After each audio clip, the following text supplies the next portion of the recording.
The Nulhegan River in Essex County travels through the wildest corner of Vermont. The surrounding woods are known as a temporal boreal forest, and the climate is extreme. Essex County is not only the least populous county in Vermont, but in all of New England. Before you head out on this roughly 15-mile trip, it's highly recommended to first obtain the excellent Northern Forest Canoe Trail Guidebook, as well as the map for this section of the trail. This video is meant only as a supplement to these publications, offering additional factual information and visual cues for important places along the way. The more one knows about this river before heading out, the greater the chance to develop an appreciation for the waterway and surrounding communities. Please note the various safety concerns along the Nulhegan. PFDs, or personal flotation devices, must be present on all boats, and it's recommended to wear them at all times. At various points along the Nulhegan, you may encounter rapids.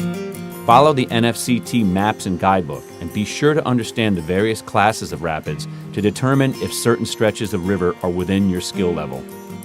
This is prime moose and black bear country. Be on the lookout for these and other wildlife and don't approach them. Lastly, be prepared to encounter blowdowns and numerous beaver dams over and around which you will need to carry your boat. The Nulhegan is a Vermont treasure and deserves respect and stewardship.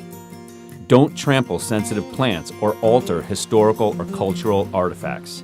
You'll be mostly paddling through a national wildlife refuge, so remember not to harass wildlife anywhere along the trip. Lastly, make sure personal items or any garbage you may create is secured to avoid littering. While the Nulhegan is only 14.7 miles, you might consider taking 1 to 2 days to paddle it. The sinuous first portion of the trip takes a lot longer than you'd think. In normal or low water levels, the lower section below Old Stone Dam may need to be walked or lined. One final note, food and supplies can be found only in Island Pond and in Bloomfield, so plan ahead. When the water is higher, you may wish to start your trip by exploring Nulhegan Pond. You can put in at the West Inlet just past Boylan State Airport on the left, where a small stream crosses under Route 105. The shallow peat-bottomed pond is best described as a lowland bog or fen. Harriers have been known to nest here, and it has the most diverse population of dragonflies and damselflies in the state.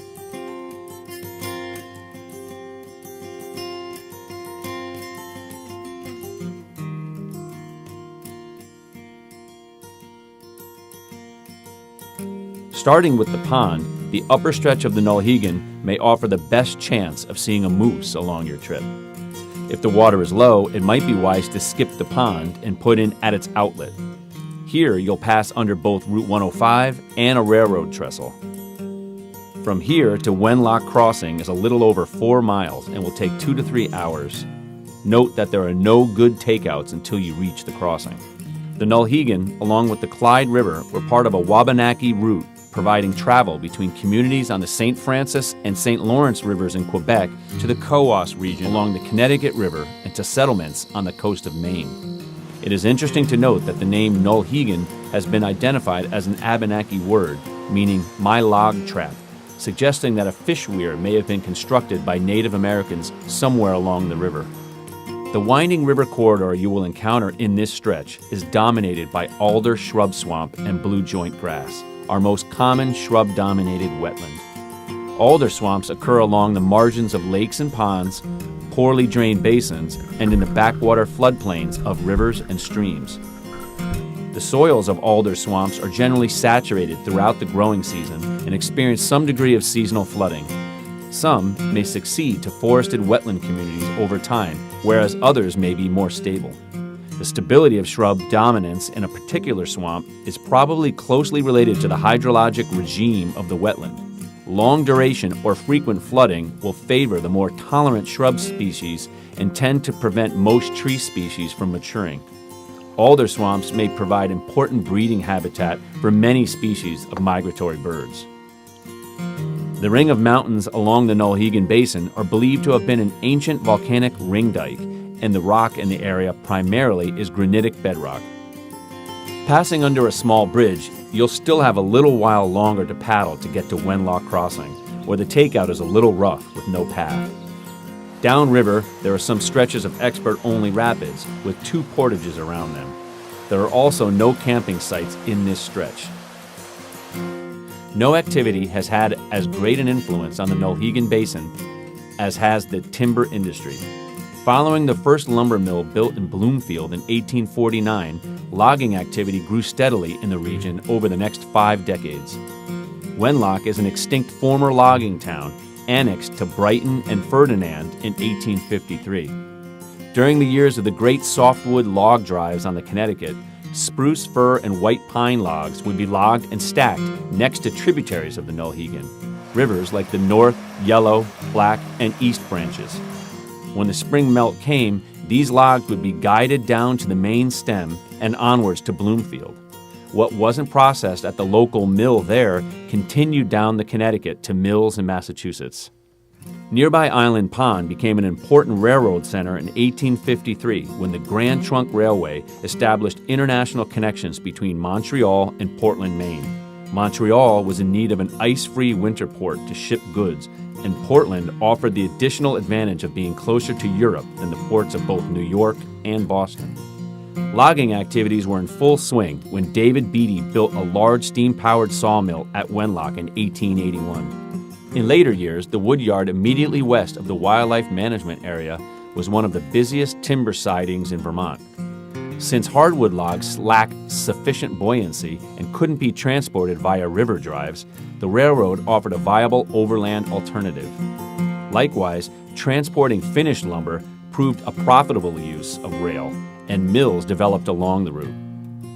By the turn of the century, area mills closed and moved downriver, but logging camps continued to draw seasonal workers to the area, and logs continued to be transported via river drives down the Nulhegan to other mills on the Connecticut. By the first decade of the 20th century, logging operations had pushed north up the east branch of the Nulhegan, with the last log drive down the Connecticut River taking place in April of 1915. A sugar barrel mill across the river in North Stratford, New Hampshire, boosted the sagging industry, and in 1922, a logging railroad 25 miles long along the East Branch was developed to transport hardwood out of the dwindling forest north of the river. In the early 1920s, Canadian National took over the Grand Trunk Railroad and moved its port from Portland to Halifax and St. John. This ushered in the inevitable decline of the railroad through the area. Very quickly after the Wenlock Crossing Bridge, you'll see the Black Branch tributary on your left. Following this point, the river becomes very sinuous again, but a little more wide, with numerous sandy banks at the insides of turns. You may be surprised by the footprints you can see on these sandy stretches. Eventually, you will hear the quickening of water, and this marks the beginning of 2 stretches of significant rapids. Look river right for portage markers and follow the trail until the put-in before the railroad bridge. Before you head on, you might consider walking the trail up to the Silvio O. Conti National Fish and Wildlife Refuge Visitor Center, which has great informational exhibits. The 26,000-acre refuge, established in 1999, encompasses 3 headwater tributaries to the Nulhegan River, itself a tributary to the 7.2 million-acre Connecticut River watershed. Protection of this basin is critical to the health of many species of plants and wildlife and to the water quality of the Connecticut. The refuge, nested within a working forested landscape exceeding 150,000 acres, is recognized as the premier region for wildlife, including the state's largest population of white-tailed deer, the highest moose densities, nearly half of the state's black bear harvest, and some of the best ruffed grouse and American woodcock hunting in Vermont.